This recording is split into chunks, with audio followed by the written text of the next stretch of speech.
lubok pa. Okay. Ano naman ang laman niya? Ano din, ang laman nito ay puro mga alamat. Alam mo ba ang nagustuhan ko dito ay alamat ng guro? Ganun ba? Gusto mo ba malaman kung paano nila nagsimula? Sige, gusto ko rin malaman kung paano sila nagsimula. Sige, tara, punta tayo sa bahay. Sige.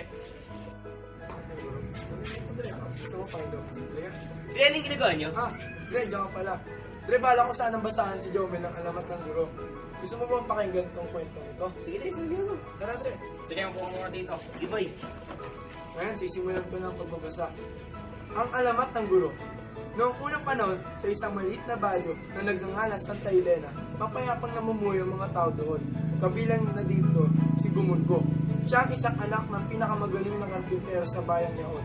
Isang araw, may dayuhan na dumayo sa baryo niyaon na nangangalang Manuel. Sa kadahilan ng mayroong duwende na nagbibigay ng ginto, pero kailangan sagutan ang bugtong na ibibigay niya.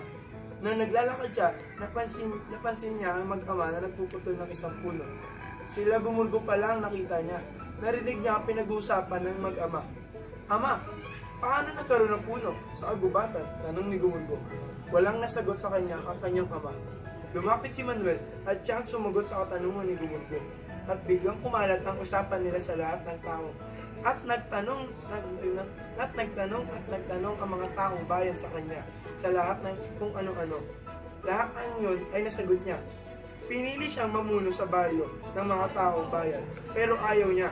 Ang sabi niya, papayag akong maging inyong tanungan, pero huwag niyo akong gagawin maging pinuno sa baryo niyo. Tanong ng mga tao sa kanya, ay nag-isip siya ng paraan para di siya mahirapan. Naglagay siya ng oras at kung kailan sila pwede magtanong o magpaturo. Nagtanong ang mga tao, bayan, kung ano ang tatawag sa kanya at naisip niya ang batang si Gumulgo. Guro, ang itawag niyo sa akin. At mula noon ay nagturo na lang siya sa mga bata at matatanda. Dre, may natutunan ba kayo? Kailangan ko na sigurong respetuhin yung guro ko dahil alam ko naman pala yung paghihirap na ginagawa nila. Hindi na ako matulog. Para sa akin, gagalangin ko na lang ang guro ko. Aram ko naman kasi ang mga tinataras nila sa buong taon na pumutulong sa akin. Salamat sa story, Dre. Salamat sa storya.